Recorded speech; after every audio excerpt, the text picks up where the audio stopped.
In history, it is written, number 1 is Tatak RMN.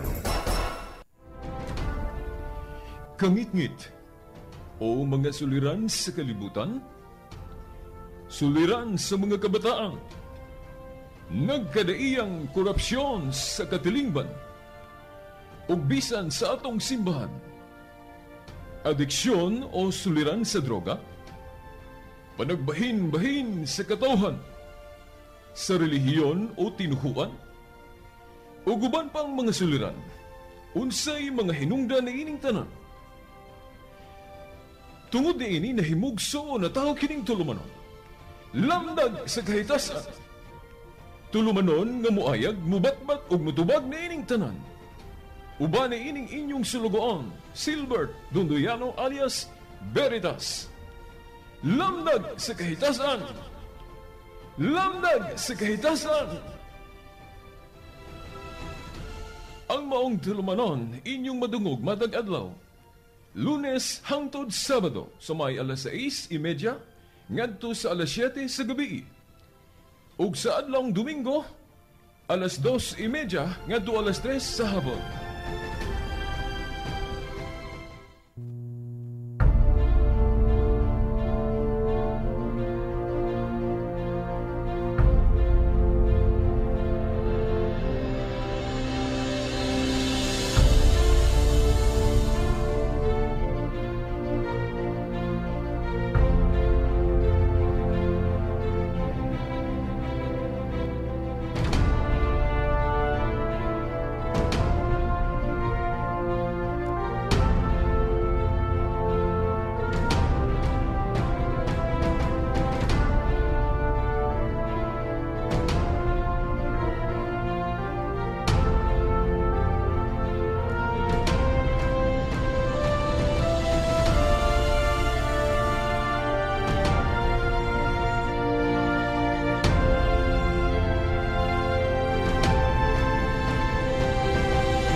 Niya nasab ang atong tulumanon, lamdag sa kahitasan.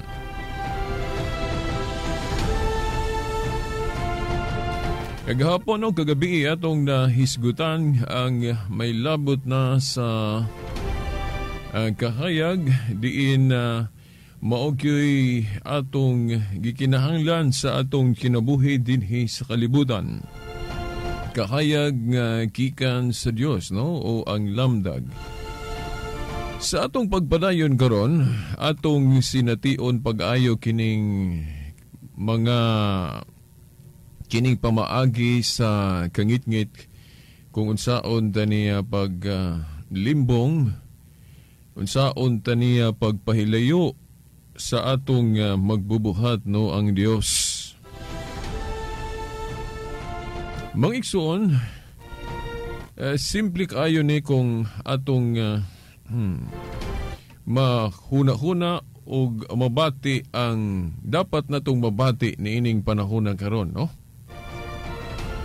Ato sang basahon ning tudling sa Biblia diin diri kita manukad, no, sa atong pagpadayon karon, no? Kining giasoy ni San Pablo sa kapitulo 12, no, sa basahon sa Roma, no? Roma kapitulo 12 versikulo 2 nga matod ba niya? Ayaw kamo pagpahiuyon ni ining panahona sa kalibutan, kundili usba hinuon ninyo ang inyong kaugalingon, no, sa ubang hubad panghuna-huna, usba ninyo ang inyong panghuna-huna. Pinaagi sa pagbag-o sa inyong salabutan, aron inyong masuta kung unsa ang maayo og hinangpunon og hingpit nga kabubuton sa Dios. Nanawagan ni sa una pagalida ini, galitok na ni San Pablo, nga dili kuno ta magpahiuyon niining panahona sa kalibutan. Nga naman, no? Ano di man ta mo pahiyo yun? Siyempre, no? Sa ato ng nahisgutan, ang ato kong kalibutan na puno sa kahugawan. Na puno sa kahugawan nga nun balik na po ta, no? Ato yun yung balik-balikon kay malimot man ta. Pagkahulog yun sa una na itong ginikanan, Adan o Eva, mo to, naluwatan ang grasya, mo kinahanglan ibalik. Kay gitawag man to og kanang sala gali nga panulundon nga absence of grace, then itaput na dayon diha ni sulod na po ng mga impurities o mga kahugawan sa huna-huna, pagbati, any nga mga kanabang disorder nasulod na.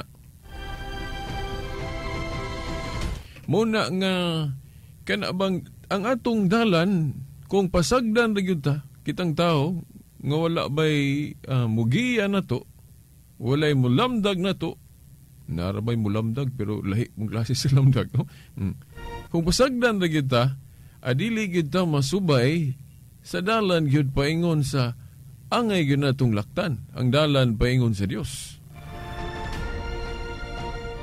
Well, sa atong panahon karon, no? Kanigi dugay naman ni siguti ni San Pablo kay hibalo man siya. Dayon sa atong panahon po ron, medyo mas nagrabe, mas daghang kaayong dagway ning kining dalan, no? Nga atong hunahunahon ba nga karon ang kalibutan daghang kaayong dalan. Ano man kay lain-lain man, no? Ang gibuhat na to, no? Wala batay giisip gyud nga common nga diri gyud ta, no? Ang atong pagtuo gitudloan ta, no? Sa atong pagtuo nga ang dalan mao ra gyud nga kita mo paingon gyud sa Dios.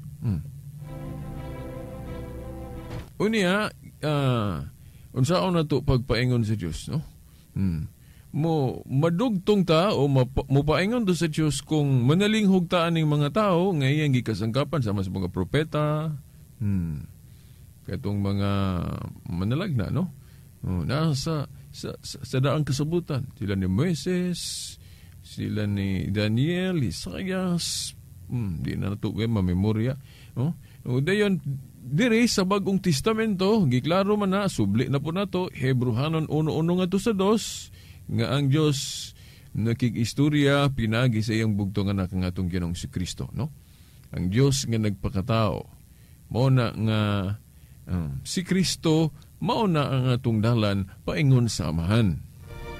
Mao na nga ug unsay gitudlo sa atong Ginoo atong sundon. Tudlo ang Ginoo nga kita kinahanglan mutuo ta sa iyang simbahan kay nag-ingon man siya sa Lucas 10:16, ang naminaw ninyo sama ra nga naminaw kanako, ang wala minaw ninyo wasab minaw kanako. Nakaron atong tan-aw ning atong mga gibuhat karon, dili siguro ta mo musugod ba unsa na to pag bantay kung unsa na ning dalan nga atong gilakwan, mao pa ba ni ang dalan, no, nga kanang gitudlo sa atong simbahan, no? Pananglit, no, tagsa-tagsaon na to ni unsa kayo ang atong mga kuan ron, hilig, unsa kay atong hilig ron, pananglit kung ang atong hilig kanang naarata pirme sa iskina, no? Tagay-tagay kanang inom-inom. Then mura na sige buhat nato, then pagkahuman muuli siguro kuha na ting katulog na matulog. Then pagbuntag unsa na mapuy buhaton. Tanaw na to kini atong mga buhat kung nahiuyon ba ni sa panghuna-huna nga kining hisgutan ni San Pablo sa Roma Kapitulo 12, versikulo 2. Kining pag-ingon ba nga, ipabag-o ang inyong salabutan. Ano man? Na, kung kining atong mga gipangbuhat ron, wala ni masubay sa kanabang dalan nga pagalaktan sa atong Ginoo, yung sama pananglit, no? Ato na lang yung klarohon, pananglit ka ng pagpatuyang sa inom, nga hangtod ba nga hubog. O, di ba ka kanang muapil ta aning gikabuangan ron nga problema gali sa atong katilingban kining droga, no? Adik-adik. Kini maklaro naman nato gyud nga nagawas na ni sa dalan paingon sa atong Ginoong Hesukristo, therefore paingon sa Amahan. Ngano man, kay gibawal man yun sa atong pagtuo, kining addiction, no? Kining paghubog-hubog. Dili man daw ta ng pag-inom, pero kailangan atong kontrolon nga kung nahinumduman nato nga ang konsensya mo'y mo dikta, kay ang konsensya kahibaluman nga unsay insakto ra, tamang-tama ra, o unsay patuyang na. O, ang konsensya mo'y sundon, so pagbuhat sa lawas, makontrol na dayon basta ang konsensya mo'y magbuot. Tumanon ang konsensya. Pero dili gali tumanon ang konsensya, iagad ra sa atong panimati, kini atong mga unsay ganahan na to gana, magpatuyang ta hangtod mga hubog kung sa inom. Kung dito po sa addiction, maura gihapon. Giagad ra sa pagbati sa emosyon, sa lawas, ang gusto sa lawas, giagad ra diha, wala nagibase sa konsensya, panghuna-huna mo nang patuyang. So, buot pasabot, nga kung kita anaata sa pagpatuyang sa mga butang kalibutanon, nga wala na masubay ang atong gipangbuhat sa atong pagtuo, kana buot ipasabot naata sa kana bang kalibutanon yun, nga mao ni gitumbok ni San Pablo diri nga pabiyaan, no, sa Roma 12:2, nga dili ta magpahiuyon ni ining kalibutana. So atong tanawon ug unsa kayo ng mga buhat nga maisip o ma-consider nato, mahuna-huna nato nga kini kalibutanon, no? Duha man gud ni ka dagway ning moingon ta nga kalibutanon. Kining pulong kalibutanon usually mao ginigamit nato sa kanabang dili maayo. O kanang ingon ta lang kadautan o kanabang mga buhat nga walay pangginoo. Muna kalibutanon. Pero bantay ta pod kay naampoy usahay sa Biblia nga moingon ta nga usa man nga dili ipahigugma ang kalibutan, pero sa Biblia giingon pod diha sa Juan 3:16 ba na o something naagyo diha nga nagkatugaling nig-ingon ang Ginoo nga tungod kay nahigugma ang Dios, si Juan ba tong nagsulti? Tungod kay nahigugma ang Dios sa kalibutan, muna nga ingon ka, ingon dili ta magpahiuyon ni ining kalibutan na, pero ngano man lagi nga ang Dios nahigugma sa kalibutan. Duha ka klase ng pagkulagway nato sa kalibutan. Kanang mingon ta nga dili ipahigugma ang kalibutan kay naa ang kadautan, so referido na siya sa mga impurities, kahugawan. Pero ang paghigugma sa Dios sa kalibutan, mao kana ang iyan ang kaluoy nga tungod kay ang kalibutan nahugawan sa sala, mao nang mupadala siya og manluluwas. Sa una po nga propeta pa dayon ang kana yung gipaabot yun nga muluwas ang iyang bugtong anak si Kristo. Muna tungod kay nahigugma ang Dios, referido na sa iyang pagtanaw sa kalibutan nga naunsa naman ni, nahugaw naman ni. So tungod sa iyang gugma mo nang mipadala siya og muluwas na to. Kung sa una mo padala og mensahe nga para matudluan taon siya nga ibuhaton nga mahigawas ta niining mga buhat sa ganing kalibutan ba nga mga negatibo, no, mga kadautan o unsa pa ng mga buhat yang dili maayo.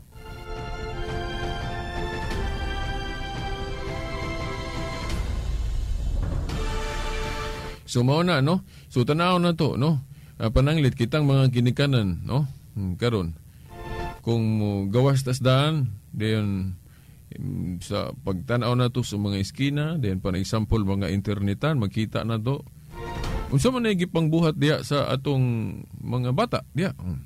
Kung ang atong mga bata nagpunay lang yun diya og panggidula, gipasagdan na to. Kana, no? Kung pasagdan lang na to, dili ta mangita og paagi unsaon na to pag pitol nila nga kung magpunay ra diha na samot yun ang ilang makatunan, sige lang diha, no? Dili sila makatun sa angay nila makatunan, no, sa atong pagtuo. Labi na yun kining morality nga mora ba yun gikinahanglan nila sa ilang kinabuhi para nga masubay yun ang ilang kinabuhi nga naagyo Ginoo.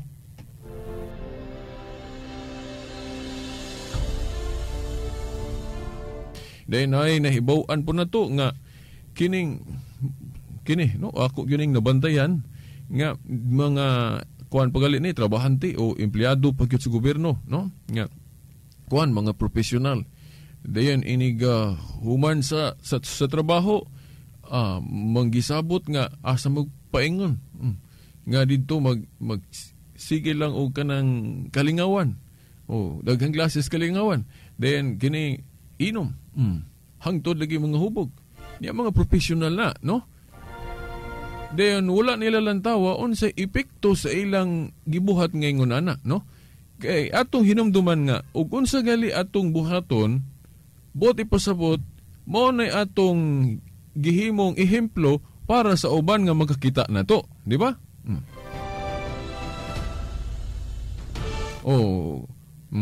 Wa ta kabantay kitang mga ginikanan, mga professional pagani, ug unsa atong gibuhat sa eskina ug asa ta paingon, kanang atong gibuhat mo nay silbing example para sa uban. Mga bata man o bisan mga dagko na nga makakita na to. Kay ang tao diha ra man gyud makat-on ug unsa makita ug unsa madungog. So, diha sa mga buhat, no? Diha makita kung kita nasubay ba sa atong pagtuo, nasubay ba ta sa dalan sa Ginoo, no? So, kung maingon ta nga, unsaon man na veritas nga nagsubay kita sa dalan sa Ginoo, ay siyempre raman. Kung atong tumanon, ug unsa gitudlo sa atong Ginoo, unya ang Ginoo nanudlo, pinagi pod siyang simbahan, kay ang simbahan may iyang gitahasan sa pagpanudlo. Katong niingon siya nga, panglakaw kamo sa tibuok kalibutan, iwali ang maayong balita, no? Ang mensahe. Ang maayong balita. Dayon, siyempre, ang mga apostol, katong wala na sila, ang ilan na pong mga sumusunod, kaya wa man yun maputol ng mensahe sa pagpakailab sa mensahe sa Diyos. Okay. Ang mga apostol, nagpili mapug ilang mga sumusunod, pinaagi og ordination, kanang pandong sa kamot. So, kung tanaw na to sa history, naumaning atong mga bishops, niya mao na nga naay mga pagtulunan na atong simbahan. Niya naa diha sa atong mga pagtulunan sa atong simbahan makat-on. Diha mo nay guide nato. Mo nay lamdag sa atong kinabuhi. Niya the moment gani nga lahi na mo'y atong paminawon, lahi na himuong guide, kana nang nakita ba nato ba sa TV, unsa diha? Ug unsa nang gikabuangan nato asa pa mga inana. Og dili na gani mga buhat sa pagtuo mo'y atong gibuhat lahi na, no? Kana nang gi-offer sa kalibutan, no? Kanang mga passion nga gumikan lang sa emosyon, pagbati o lawas nun, kana mga inana, wa na ta na diskaril na gyud ta na sa dalan paingon sa amahan o paingon sa atong Ginoo.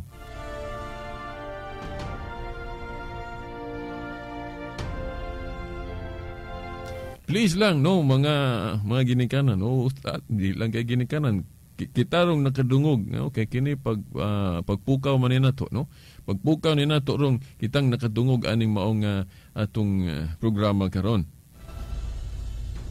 Please lang, no, kanang atong mga buhat na diha, no, example na atong mga gipang buhat, no, mao na kung kanang atong gibuhat makaingon galita nga oy dili man ni nahiuyon sa panudlo sa Ginoo nga gitudlo sa iyang simbahan. So undangan na to na. Kay kung dili na to na undangan, ipadayon na to na sa ato pa, mo na gusto na to nga masunod sa atong mga anak o sa mga tao makakita na to nga buhat ana. Pero sa anang panigarilyo, yung ka nga ang panigarilyo, makadaot mag-islawas na apa manggali na sa atong guwan ganang sigarilyo na itatak diha nga cigarette smoking is dangerous to your health. For example, kanami na mga ginagmay na siyang kuwan ganang pagpaklaro nga oy dili ni maayo kay makadaot ni. So kita nga nakahibalo adili gid ta. Di gyud nato na imuon kay kung ato nang buhaton may nigarilyo tayo din, makita na sa mga kuwan, mga bata, okay ra day na, asumo na lang buhaton. O mo na nga, og unsa gyud maayo, mo ra gyud unta to'y buhaton na to, no? Para mao na makita sa mga tao makakita na to ato bang mga anak o atong mga silingan. So mao na ang example. So pananglit kamurong namina ron diha, no? Na mo diha sa inyo bang tugkaran dayon tagay. Tagay ra. O inyong gibuhat diha. Unya daghan kay maglabay-labay diha mga bata ng klase-klase na. Kamo kanang inyong gibuhat diha mo na himuong example dayon nila. Gawas ni atong mga tao nga naglikay gyud o nagpugong gyud nga dili mo buhat anang mga butanga, no? Pero mostly god sa atong panahon karon daghan kayo ang weak. No. Daghan nato ron nga sunod-sunod lang, sundog-sundog tanawa ra gud ng atong mga for example mga estudyante. Common kay ni. Tanawa na atong mga estudyante kini, no? Kung nabantayan. Ug unsa ilang nakita diha sa TV, usa pa na sa internet, for example, passion kining unsay hilig-hilig, unsay kana galing kining style sa buhok. Unsay style sa buhok tanaw na nila. Ay nana daghang klase. Ug unsay nakita nila dito din naapoy ni awat, awaton po nila. O na awat-awat ra man gyud na. Muna nga kitang mga nakadungog ron ato gyud untang likayan ng mga buhat nga wala na masubay gyud sa atong pagtuo.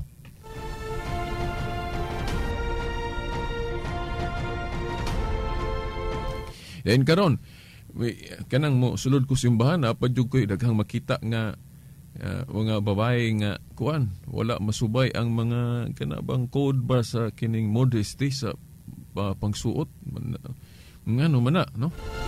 Ya ang ato pong mga kaparian dili po siguro tanan dili kay strikto ani pagpahinumdom o pagtudlo siguro kay ngano man nga daghan tang makita ron sa atong mga kababayen-an o bisan pa manggali mga lalaki nga immodest kaayo mosulod sa simbahan, no? Ngano man na dili puta ka kanang ka pakasala nila pananglit kano man kung walay nagtudlo nila walay nagpahinumdom nila, di ba? Kay ngano man dili ta kabasol pod ngano man kay man na nila gikan nganong mo man na ilang ganahang suoton siguro mo na ilang nakita Steve then walay nag-ingon nga oy dili man na mayo suot-suoton kay kanang klasya sa suot mura man na og paghagit sa kalaw ay tao na kung walay mo mubadlong walay mo ingon nga ayaw na kay dili na maayo then ay buhaton kay mo may nakita. Kanang mga teleserye naaman diha pud sa teleserye makita na og unsay gipang suot.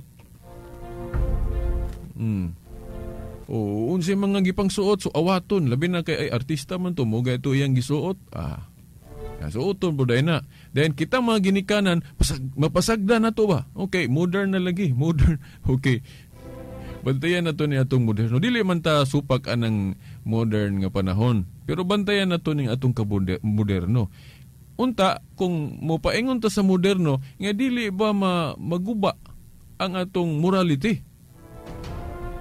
Dili man ta supak anang modernity. Pero kanang modernity nga dili maguba ang morality. Kay ang atong simbahan, particular magud anang morality. Bisan pa ang atong Ginoo, no?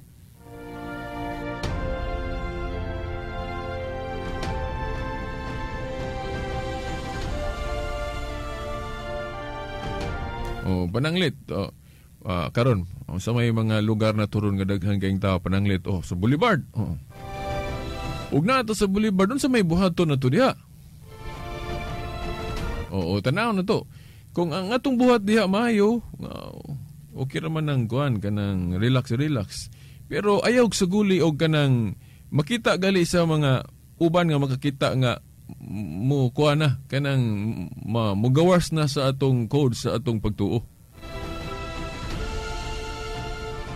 Kaya ka nang mag-istorya pod. Bantay ta sa atong mga pulong. Kay narabag yung ko'y nabantayan nga na problema kay sila sa ilang anak kay lain man kay manulti.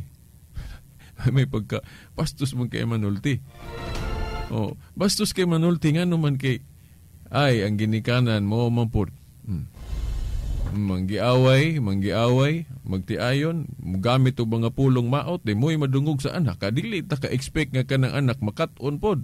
Sa unsay insakto, kay awaton man na kanang unsay gipamulong sa ginikanan. Di ba? Ang uban, magkana bisag may piste ka naman sa diliontan ni angan ako sigutan, pero ako lang himong example ka na mga inana ba nga mga violenting words, dili maayong words. Di gid unta na to na gamiton kay madungog man na. Okay, diha man ta makat-on god sa makita og madungog. Pero saan ang kining radyo, no? Bantay po ta ning radyo kay kining media usay dili man pud nato kontrolar og ayo, no? Kay mga tao ra gud, no? Yang kita mga ginikanan, kuan kita, bantay kita sa itong paggiya sa itong mga anak. Kaya lisod ra bagyo day kay kung maanad na gali, maanad na lisod na kayo pagpabag-o, no?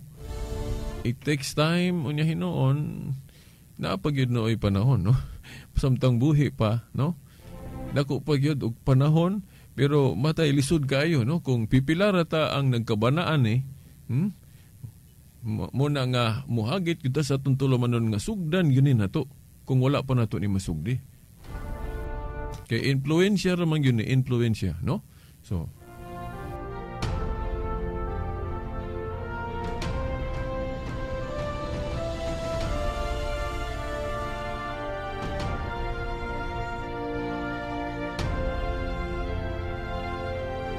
diha sa kana galing mga magtagbo palitan mga friends, magtagbo mo, magmeeting, kanang bonding.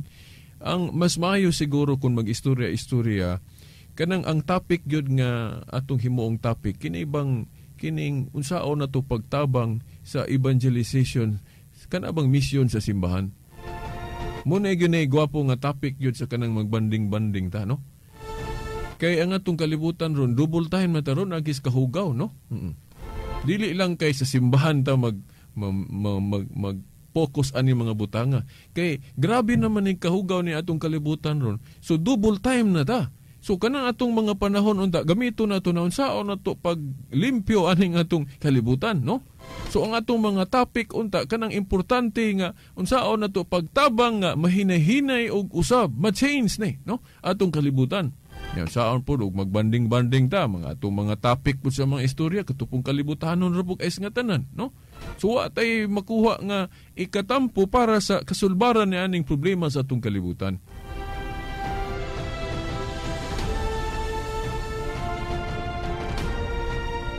Okay, so mao na, no? Ato ning tabangan o gawa naman ta igong panahon, so parayon na po ta og maabuhon. Sa ngalan na lang sa atong mahal nga inahan, Mother Mary, mga kadagkuan sa atong simbahan, sa atong obispo diri sa Diocese of Dipolog, Monsignor Sibero Kaermari, uban sa mga kaparian. Kining ubos niyong alagad sa mong tulumanon, Silbert Don Doyano Sr. alias Veritas, kauban sa atong mga amigos sa technical side, Danilo Luod o Expedito Ilumba, hangtod ug mapuhon sa ngalan sa Amahan, sa Anak, sa Espiritu Santo. Amen. Kangit-ngit o mga suliran sa kalibutan, suliran sa mga kabataan, nagkadaiyang korupsyon sa katilingban, ug bisan sa atong simbahan, adiksyon o suliran sa droga, panagbahin-bahin sa katawhan, sa relihiyon o tinuhuan, o guban pang mga suliran, unsay mga hinungdan na ining tanan. Tungod ni ini nahimugso na tao kining tulumanon, lamdag sa kahitasan, tulumanon nga muayag, mubatbat o mutubag na ining tanan. Uba na ining inyong sulugoon, Silbert Dondoyano alias Veritas. Lamdag sa kahitasan! Lamdag sa kahitasan! Ang maong tulumanon, inyong madungog matag adlaw, Lunes hangtod Sabado, sa may alas 6:30 ngadto sa alas 7 sa gabi. Ug sa adlawng Domingo, alas 2:30 ngadto alas 3 sa hapon.